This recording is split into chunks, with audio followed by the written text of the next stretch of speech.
Hello everyone, welcome to our channel. Hope you are doing well. दोस्तों, आज अपन इस video में डिस्कस करने जा रहे हैं कि प्रेजेंट कंटिन्यूस टेंस क्या होता है, उसकी क्या हेल्पिंग वर्ब होती है, उसका जो सेंटेंसेस होते हैं प्रेजेंट कंटिन्यूस टेंस का, उसका स्ट्रक्चर कैसा होता है, और प्रेजेंट कंटिन्यूस टेंस में अपन कैसे प्रेजेंट कंटिन्यूस टेंस को अपन कहाँ कहाँ यूज़ कर सकते हैं। इससे पहले वाले वीडियो में अपन ने डिस्कस किया था कि प्रेजेंट इंडेफिनिट टेंस के क्या क्या यूज़ हैं और किस किस कंडीशंस में आप प्रेजेंट इंडेफिनिट टेंस को यूज़ कर सकते हैं। So now let's start this session. दोस्तों, सबसे पहले अपन डिस्कस करते हैं कि प्रेजेंट कंटिन्यूस टेंस को present progressive of present imperfect tense भी कहा जाता है। प्रेजेंट कंटिन्यूस टेंस को present progressive of present imperfect भी कहा जाता है। अपन दोस्तों कुछ एग्जांपल समझ लेते हैं। अपन ने कहा था कि प्रेजेंट इंडेफिनिट टेंस को आप कैसे पहचानोगे, उसको पहचानोगे कि अगर सेंटेंस के एंड में ता है, ती है, ते हैं करके अगर सेंटेंस खत्म होता है तो वो प्रेजेंट इंडेफिनिट टेंस होता है। ठीक है। प्रेजेंट कंटिन्यूस टेंस में आपको प्रेजेंट टाइम में क्या हो रहा है, प्रेजेंट टाइम में कौन सी वर्ब चल रही है और कौन सी वर्ब सब्जेक्ट कर रहा है, उसके बारे में बताया जाता है। जैसे कि एग्जांपल के थ्रू सीधापन समझते हैं। मैं पढ़ रहा हूँ, आई एम टीचिंग। वह पढ़ रहा है, ही इज़ रीडिंग। हम बाजार जा रहे हैं, we are going to market. Ram खेल रहा है, राम इज़ प्लेइंग। सरला गा रही है, सरला इज़ सिंगिंग। तुम लिख रहे हो, यू आर राइटिंग। हम गा रहे हैं, वी आर सिंगिंग। वर्षा हो रही है, इट इज़ रेनिंग। छात्र लड़ रहे हैं, द स्टूडेंट्स आर फाइटिंग। बच्चे शोर मचा रहे हैं, the children are making a noise. तो दोस्तों, सब सेंटेंस में से में अपन ने देखा, सब एग्जांपल्स में अपन ने देखा कि जितने भी एग्जांपल्स है, जितने भी सेंटेंसेस हैं, उन सब में एक्टिविटी चल रही है और प्रेजेंट एक्टिविटी को ही शो किया गया है। इसका मतलब कि प्रेजेंट कंटिन्यूस टेंस वो टेंस होता है जिसमें कि सेंटेंस में सब्जेक्ट जो भी एक्टिविटी कर रहा होता है उसकी प्रेजेंट एक्टिविटी को दिखाया जाता है, उसकी प्रेजेंट एक्टिविटी को शो किया जाता है। जैसे अब बताता हूँ कि इस तरह के वाक्यों में मतलब प्रेजेंट कंटिन्यूस के अंतर्गत वही वाक्य आते हैं जिनके अंत में रहा है, रही है, रहें, जैसे कि आपने देख ही लिया, रहे हैं, रहा है और रही है। इस तरीके से सेंटेंस आपका ख़त्म हो रहा होता है। ठीक है।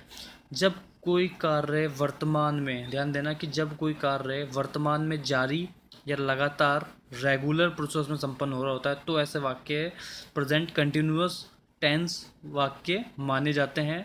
इस तरह के वाक्यों को अंग्रेजी अनुवाद करने के लिए कौन सा स्ट्रक्चर यूज़ होता है? निम्न स्ट्रक्चर यूज़ होता है। बहुत सिंपल है। अगर आपको एक टेंस का स्ट्रक्चर यूज़ हो गया ना, करना आ गया ना किसी भी एक पर्टिकुलर टेंस का, तो आप हर टेंस का स्ट्रक्चर यूज़ कर सकते हो। बस शर्त है कि आपको उसकी हेल्पिंग वर्ब याद रहनी चाहिए, सबसे इंपॉर्टेंट। ठीक है। सबसे पहले सब्जेक्ट आता है, उसके बाद हेल्पिंग वर्ब आती है, फिर वर्ब की फर्स्ट फॉर्म आती है, फिर इसमें आईएनजी लगता है और फिर ऑब्जेक्ट आता है। किसी भी टेंस का कॉन्टिन्यूस टेंस होगा दोस्तों, उसमें आईएनजी लगेगा, ध्यान देना।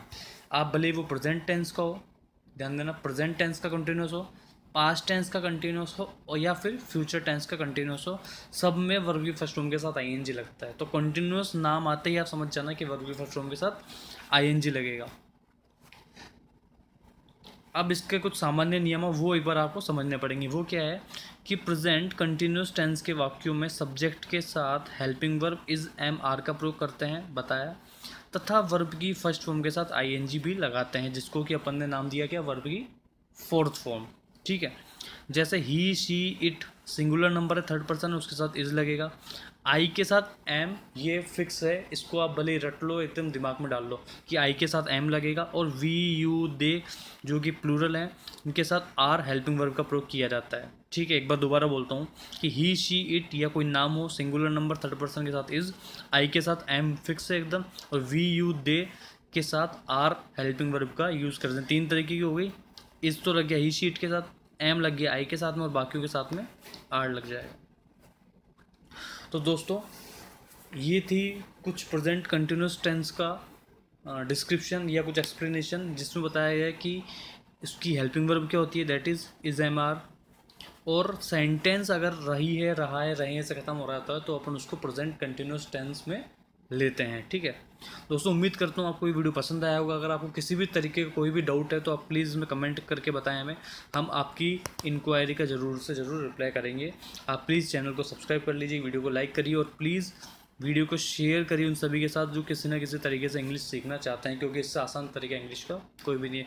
और I will also request you to please visit our website www.poreheltenglish.com, जहाँ आपको इंग्लिश से रिलेटेड जितनी भी चीज़ें चाहिए वो सब चीज़ें वहाँ मिल सकती हैं।